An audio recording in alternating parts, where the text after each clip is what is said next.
Just ग्रामसेवकाच्या आंदोलनासाठी आम्ही आलो. ग्रामसेवक ग्रामपंचायत अंगुलगावा ग्रामसेवकचं नाव पुणे म्हणून आहे. त्याने आमच्या गरीब जनतेला काहीतरी घुसघुस लावून फसवणूक करून मला झोपड्या देतो म्हणून सांगून त्याने त्यांच्याकडून तो 5,000चे असे पैसे उकळले.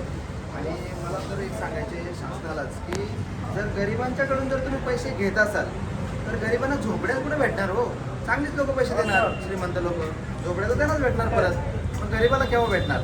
तर असं जर असेल तर मग तर गरिबांना त्याने तर मग काहीतरी ताडपत्र्या वगैरे गुंडाळूनच त्यांना तिथं राहावं लागेल. झोपड्यांचा लाभ तर त्यांना भेटणारच नाही, कारण 5,000 त्यांच्यासाठी खूप मोठी रक्कम झाली. ती जर त्यांच्याकडे नसेल तर त्यांना झोपडी नाही भेटणार. हा कुठून आला नियम, सरकारचा नवीन नियम. हा पहिले बंद करावा आणि आमच्या गरीब जनतेला किंवा नागरिकांना पहिल्यांदा गरीब लोकांना प्राधान्य देऊन त्यांना विना पैसा झोपडी किंवा बिलं काढून देण्याचा प्रयत्न करा. कारण प्रत्येक बिलास म्हणजे 4-5 काही टप्पे असतील तेवढ्या वेळेस पैसे मागायला येतात ग्रामसेवक लोक किंवा माणसं पाठवतात. सगळं चुकीचं हे सगळं बंद करा आणि गरिबाला चांगला शासनाने दिला आहे, जी योजना शासनाने चांगली केलेली आहे ती तिचा लाभ गरिबापर्यंत पोहोचवल हीच विनंती मी शासनाला केली. कारवाईसाठी केव्हा मागणी कारवाईसाठी मॅडमनी आता दिलेल्या शब्दापर्यंत त्या म्हणतात की 1 हप्त्यापर्यंत कारवाई होईल. पहिली कारवाईचा आपण मागणी गेल्या 6 महिन्यापूर्वी आम्ही पहिला लेटर गाववाल्यांनी दिला होता. जेव्हा गाववाल्यांनी शिवसाहेबांना लेटर दिला होता तेव्हा त्यांनी मला पण लेटर दिला होता मनसेला की आम्हाला मदत करावी म्हणून, की आम्हाला तुम्ही तुमच्या मनसेतर्फे आम्हाला न्याय मिळवून द्यावा. तर 6 महिने झाले असतील या गोष्टीला. त्यानंतर शिवसाहेबांच्याकडे मी जवळजवळ 8 ते 10 वेळा गेलो असेल. काय त्यांचं म्हणणं काय शिवसाहेब? त्यांचं असं म्हणणं होतं की खालून अजून रिपोर्टच आला नाही, काहीच अहवाल पाठवलेला नाही आहे मॅडमनी. त्यांनी अहवालाची मागणी केली का पंचायत? हो, त्याचा एक लेटर मला आला होता. शिवसाहेबांचा एक लेटर मला आला होता की अहवाल मागवला आहे म्हणून, पण इकडनं अहवालच जात नव्हता काही. म्हणजे एकंदरीत बोलायचं गेलं तर पंचायत समिती मुरबाड यांचा पूर्णपणे पाठिंबा त्या ग्रामसेवकांना आहे. बरोबर आहे. काका तुम्ही सांगा तुमचं काय झालं? माझं असं आहे, माझी मुलांच्या झोपडी होती, झोपडी मिळाली, त्यांना बिल काढायला 5,000 माझ्याकडून घेऊन गेले ग्रामसेवक. आणि त्याच्यानंतर म्हणलं चांगला घर बनवला, असं म्हणून काय घर बनवला. माझे कमीत कमी स्वतःच 70,000 खर्च झाला, पण माझा 20,000 माझ्याकडून दिला. का कारण बोलतो तुम्हाला सगळ्या कागदपत्र आणावं लागतं, तर तुमचा बिल मिळेल. तुमचं वय किती? माझं वय 65 आहे. मुलगा काय घेतो? मुलगा वेगळा आहे माझ्यापासून. मुलाला झोपली का तुम्हाला? नाही, मला मला पैसे द्या, मला पैसे आणि अपंग आहेत का? आपण गाव मला इष्टवाडी आणि आपण गाव. आणि त्याच्यानंतर मी भाऊसाहेब ग्रामसेवक म्हणजे इतका भ्रष्टाचार गावात ग्रामपंचायतीत किती रक्कम आली, किती फंडातून किती काढले हे आम्हालाच माहीत नाही. आणि तो खर्च कुठं केला आहे तो आम्हाला दाखवा असं आम्ही सांगायला गेलो. तर तो बोलतो तू कोण अधिकारी मला सांग. तू कोण अधिकारी? तू कोण अधिकारी? तू आमचा सेवक आहे, ग्रामसेवक. आणि तुला बिडवणं कशासाठी पाठवलं आहे? मॅडमनं तुम्हाला कशासाठी पाठवलं आहे? पैसे मागायला. मी एकच सांगितलं पैसे मिळणार नाही, बिल मिळणार तरी चालेल. आमचं 20,000 रुपये थकीत झालं तरी काही येणार नाही, पण तू आमच्या गावात लोक याला सस्पेंड करावं अशी मागणी ग्रामस्थांची. सरपंच कोण आहेत तुमच्या? सरपंच सविता सरपंचांनी काही त्याने त्याच्यावरही कारवाई केली. त्याच्यावर आम्ही अर्ज केला होता की बाईने सह्या करायला नव्हत्या लागत, त्यावर पैसे काढायचे. तुमच्या होती जे झाले ते तुम्ही सरपंचाला सांगितलं का असं होतं? सांगितलं सरपंचाचा बोलतो जनतेला विचारच नाही, त्यांनी मिटिंगच घेतल्या नाही. 3 वर्ष त्यांनी आमच्या मिटिंगा घेतल्या, त्याने मिटिंग बरखास्त हे होतं का? ग्रामसभा होते का? हा, ग्रामसभा 3 वेळा घेतली पण बरखास्त करायच्या. पेसामध्ये येतो? पेसामध्ये त्याने बरखास्त दाखवल्या सगळ्यांनी. लोक जमा होत नाहीत का ग्रामसभेला? लोक भरपूर जमा करीत पण सांगतच नव्हते.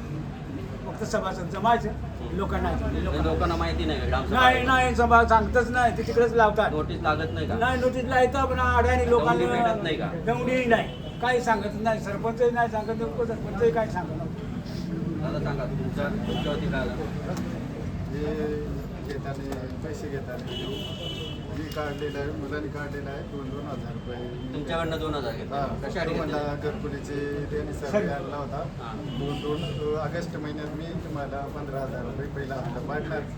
तर आता 6 आणि किती महिने झाले तरी काय याचं हप्ता काय. पण पैसे घेतले तुमच्याकडनं हा, त्यांनी. आता तो नाट गेलाय तो म्हणतो मी घेतलेच नाही तेव्हा हे व्हिडिओ दाखवला तो म्हणतो मी आधार कार्ड घेतोय तर तेव्हा झूम करून बघितलं तेव्हा म्हणतोय मी पैसे घेतले पण ते जमा केले ग्रामपंचायतच्या अकाउंटवर जमा केले कशासाठी जमा केले?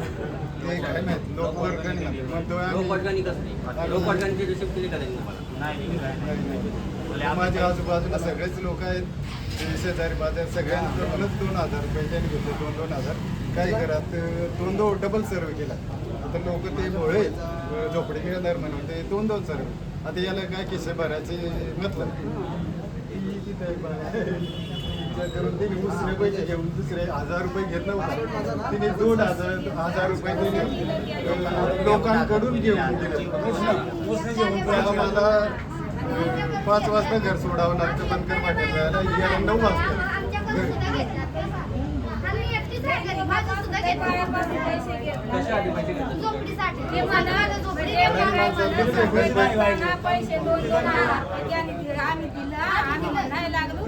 कशासाठी पैसे घेता तुम्ही सांगत तुम्हाला सांगत फुल्या पाहिजे का म्हणा पाहिजे आता दोन दोन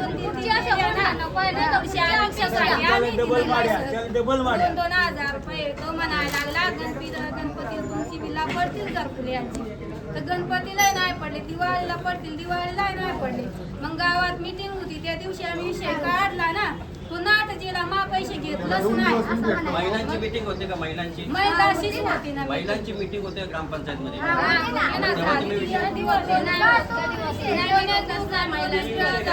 हा विषय काढला ना सरपंच काय बोलला?